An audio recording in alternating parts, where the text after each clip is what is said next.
Once your opponent becomes aware of the chair sit on the overside, they will hop over your knee and look to scoot their hips out and away from you, killing your ability to chair sit your opponent back into alignment.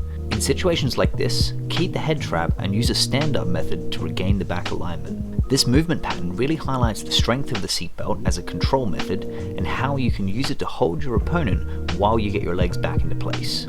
When on the underside of the back, there will be times when you cannot get a one-arm seatbelt and control hand. This makes the chair sit technique impossible to use.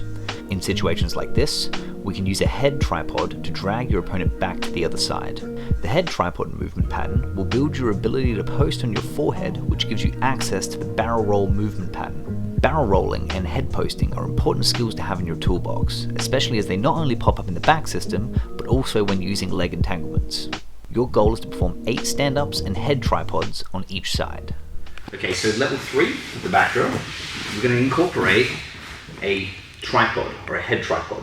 Now, this only occurs on the underside. There are going to be times when I can't get a control hand.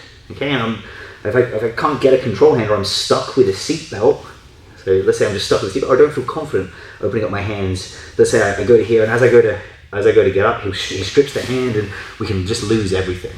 So my preference is always to use the head tripod. Now, what we need to do is I need to make sure I'm still ear to ear, my head's as far forward as possible. Now, as he breaks the alignment, what he'll do is hop over.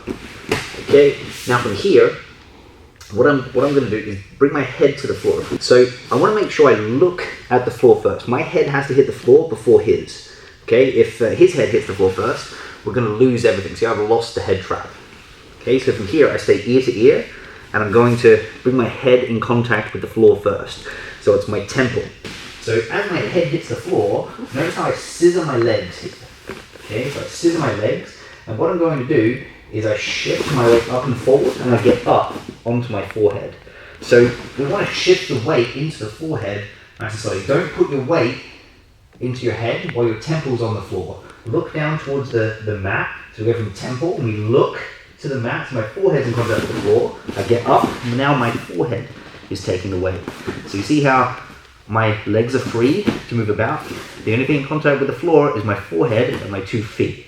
I'm going to step over the top and look to hook just one of Kieran's legs. Now from here, you can see there's a small gap here. What I want to do is put my knee into this small gap. Okay, so I keep tight. I lift him up as much as I can and attach him to me. I insert my knee into this gap, and we're going to barrel roll, drag him all the way back to the other side. I can then move back to the body triangle. You don't want to get up like this and put all your weight into your head while you're in the temple. I'll go here. I'll look towards the mat. The more I look, I bring my head forward. I look towards the mat. Now from here I scissor my legs and get up, and we get to here. Okay, and start stepping over and dragging him back. So you definitely don't want to get neck problems while trying to practice this drill. So he beats the alignment, I look down toward the floor, my head's always forward. Scissor my legs, and I get up here. So from here, I keep him tight to me and I insert my knee underneath his rib as I hook his other leg. So I use the hamstring curl of my left leg as my knee drops and my weight drops. I'm dragging him back. The knee emerges on the other side, and from here, we're straight into the body triangle. Okay. On the opposing side to the tripod, so we alter the side and the overside, when he beats my bottom hook, and if we want to use a chair sit, we can keep a hold of his leg here. Now this does make getting up a little bit more difficult. I have to just use the drive leg to get up. Now the reason we may want to hold onto this leg is when I take this out and go to use a pendulum, you might have a situation where your opponent walks his hips away, and now I go to chair sit, and by the time I go to chair sit, he can turn in, there's chest to back separation, he can turn in and get his elbow across the center line, or his elbow to the floor. So when I lose control of the hips completely, he can decide just to run away. Now, we have to deal with this a little differently.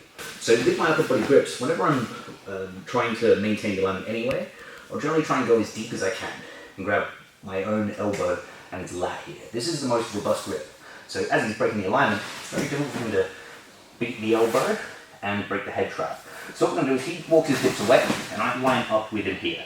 Now, when we're here, make sure you keep your abs tight and glutes squeezed. If you're in Kieran's position, you need to make sure you keep your abs switched on, okay? Because this is a bit rough on the back. I'm going to start walking my knees up and move up to a standing position. From here, I circle towards one side and I step my leg over the top to place in a hook. We can then sit and fall and lock a high ball ride. So from the high ball ride, if he's keeping his knee and his elbow together, it makes it hard to take this out and insert a hook. Okay, he can shut down my ability to get hooks. So what we're going to do is straighten him out, place in my hook. I can then open out his leg, move to a posterior mount, start climbing up into things like body triangles. Okay, so he breaks the alignment here. Okay, he hops over. I could keep a hold of his leg, and in this case, I would be able to chair sit him, but I'd have to use solely a drive leg. I can't use the pendulum to get up. Okay, so I can drive off, build up, and chair sit him, the same way we did in level 2. If you decide to use the pendulum, you have to be ready for him to start walking his hips away. As he does, I get up to a standing position. From here, I walk around to one side, throw in the hook, and we sit into the high ball ride. He's keeping his knee and his elbow together, so I straighten him out, bring my foot in, and move to regular hooks. If I still can't get my foot in, I mold my foot to the top of his quad, pressing it down, and from here, I can start climbing up to posterior mounts, body triangles.